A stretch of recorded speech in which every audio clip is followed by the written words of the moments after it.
Bismillahirrahmanirrahim. Assalamualaikum warahmatullahi wabarakatuh. Syukur alhamdulillah kita bisa berjumpa lagi di channel ini. Salawat dan salam selalu dan tetap tercurahkan kepada junjungan kita Nabi besar Muhammad sallallahu alaihi wasallam. Allahumma salli ala sayyidina Muhammad wa ala ali sayyidina Muhammad. Harapan dan doa saya semoga saudaraku semuanya selalu diberikan kesehatan, dilapangkan rezekinya, diampuni dosa-dosanya, dan dipanjangkan umurnya. Amin ya rabbal alamin. Sahabat beriman yang dirahmati Allah, Rasulullah Shallallahu Alaihi Wasallam adalah manusia yang paling mulia. Tak ada sedikit pun cacat dalam pribadinya. Setiap perkataan, perbuatan, dan ketetapannya menjadi sunnah sebagai contoh dalam kehidupan umat manusia. Allah Subhanahu wa Ta'ala memuji Rasulullah Sallallahu Alaihi Wasallam dalam salah satu ayat dalam Al-Quran. Sesungguhnya telah ada pada diri Rasulullah itu suri teladan yang baik bagimu, yaitu bagi orang yang mengharap rahmat Allah dan kedatangan hari kiamat, dan dia banyak menyebut Allah. Quran Surah Al-Ahzab ayat 21. Salah satu di antara keistimewaan Rasulullah adalah kecintaan Rasulullah kepada umatnya. Rasulullah sengaja menahan doa mustajabnya di dunia untuk akhirat kelak, sebagai syafaat untuk umatnya. Sampai-sampai di akhir-akhir menjelang wafat beliau pun, yang ada di dalam pikirannya adalah umatnya. Rasulullah Shallallahu Alaihi Wasallam pernah memberikan suatu nasihat kepada salah seorang sahabatnya untuk mengamalkan nasihat ini dan mengajarkannya kepada orang lain agar selamat hidup di dunia dan akhirat. Nasihat ini pada dasarnya juga diperuntukkan kepada umat-umat sesudahnya yang dapat mengamalkannya. Lalu, apakah nasihat Rasulullah Shallallahu Alaihi Wasallam itu? Dan siapakah sahabat yang diberikan nasihat itu? Sahabat beriman yang dirahmati Allah, seorang sahabat Nabi yang diberikan nasihat itu adalah Abu Hurairah radhiyallahu anhu. Kala itu, beberapa sahabat ditanya, siapakah yang ingin mengambil nasihat dariku dan mengerjakannya? Maka Abu Hurairah radhiyallahu anhu menjawab, aku wahai Rasulullah. Hal ini disebut dalam sebuah hadis yang diriwayatkan oleh Imam At-Tirmizi dan dihasankan oleh Al-Albani rahimahullah. Dari Abu Hurairah radhiyallahu anhu dia berkata, Rasulullah Shallallahu Alaihi Wasallam bersabda, siapa yang mau mengambil kalimat-kalimat itu dariku, lalu mengamalkannya, atau mengajarkan pada orang yang mengamalkannya? Abu Hurairah menjawab, saya wahai Rasulullah. Rasulullah meraih tanganku lalu menyebut 5 hal. Jagalah dirimu dari keharaman-keharaman. Niscaya kamu menjadi orang yang paling beribadah kepada Allah. Ridholah dengan apa yang Allah tentukan untukmu.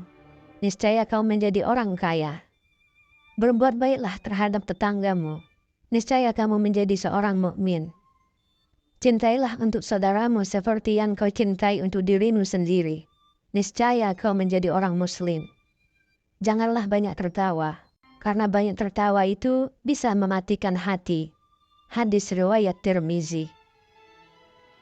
Dari hadis di atas, ada 5 hal yang menjadi nasihat Rasulullah Shallallahu Alaihi Wasallam kepada sahabat Abu Hurairah radhiyallahu anhu.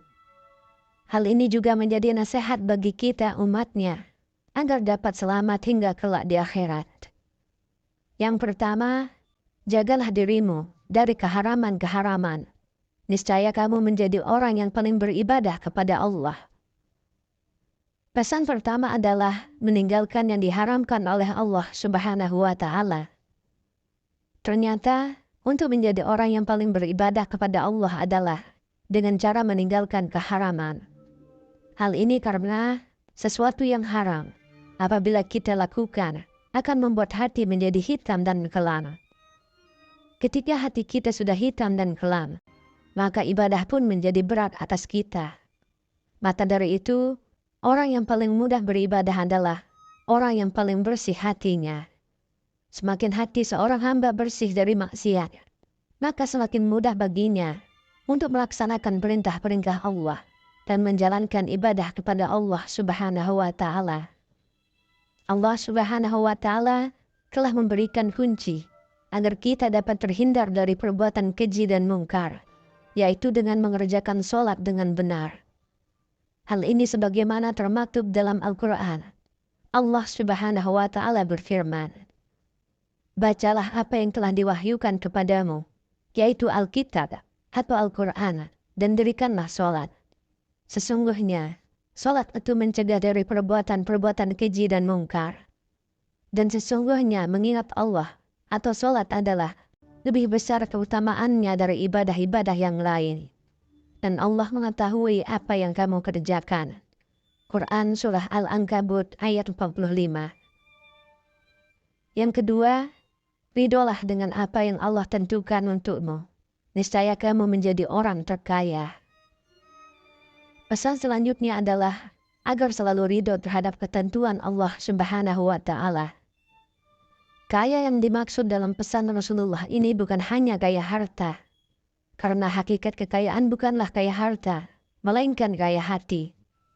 Rasulullah Shallallahu Alaihi Wasallam bersabda, "Bukanlah kekayaan itu karena banyaknya harta, akan tetapi kekayaan itu adalah kaya hati."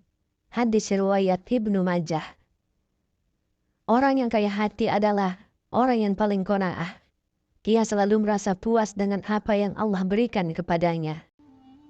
Orang yang kaya hati adalah orang yang tidak akan pernah merasa iri dan dengki kepada orang yang diberikan oleh Allah nikmat yang lebih darinya. Orang yang kaya hati adalah orang yang selalu bersyukur, walaupun Allah berikan sedikit kepadanya. Orang yang kaya hati adalah orang yang selalu melihat ke bawah untuk urusan dunia dan melihat ke atas untuk urusan akhirat. Ridho kepada ketentuan Allah merupakan sesuatu keharusan, dan sesungguhnya itulah yang terbaik bagi kita.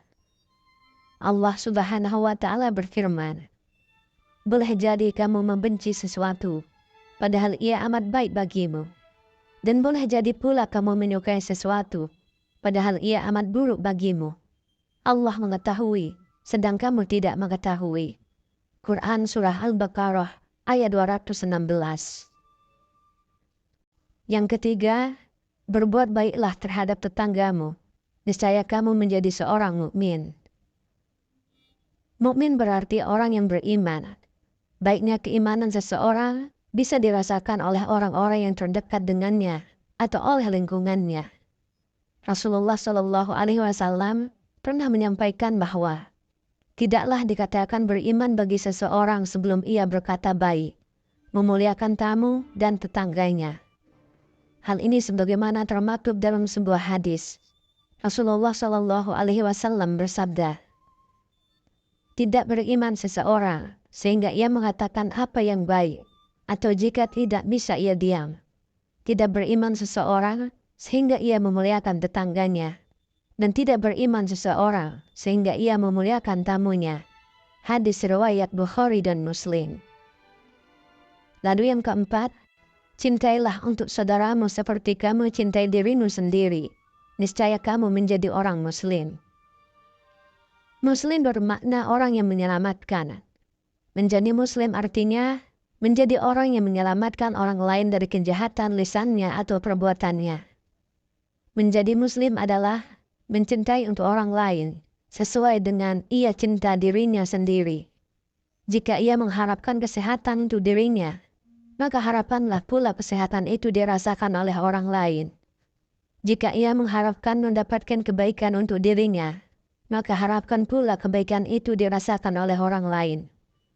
Jika ia mengharapkan kebaikan untuk dirinya, maka harapkanlah kebahagiaan itu dirasakan pula oleh orang lain. Hal inilah yang dicontohkan oleh sahabat-sahabat Nabi, kaum Ansor, yang mendahulukan saudaranya kaum Muhajirin daripada diri mereka sendiri. Tentang hal ini telah diabadikan oleh Allah Subhanahu wa Ta'ala dalam Al-Quran. Allah Subhanahu wa Ta'ala berfirman, "Dan orang-orang yang telah menempati kota Madinah dan telah beriman, kaum Ansor sebelum kedatangan mereka, kaum Muhajirin. Mereka, kaum Ansor mencintai orang yang berhijrah kepada mereka, kaum Muhajirin. Dan mereka, kaum Ansor, tiada menaruh keinginan dalam hati mereka terhadap apa-apa yang diberikan kepada mereka, kaum Muhajirin. Dan mereka mengutamakan orang-orang Muhajirin atas diri mereka sendiri, sekalipun mereka dalam kesusahan. Dan siapa yang dipelihara dari kekikiran dirinya, mereka itulah orang-orang yang beruntung." Quran Surah Al-Hasyr ayat 9. Kemudian yang kelima, jangan banyak tertawa, karena banyak tertawa itu bisa mematikan hati. Islam mensyariatkan kaum muslimin untuk banyak tersenyum, karena tersenyum juga merupakan sedekah. Dan Islam melarang banyak tertawa, karena segala sesuatu yang berlebih-lebihan atau melampaui batas akan membuat hati menjadi mati. Dalam hadis yang diriwayatkan oleh Aisyah radhiyallahu anha, bahwa dia berkata, "Saya tidak pernah melihat Rasulullah Shallallahu Alaihi Wasallam tertawa terbahak-bahak, sehingga kelihatan tenggorokan beliau. Beliau biasanya hanya tersenyum." Hadis riwayat Bukhari dan Muslim.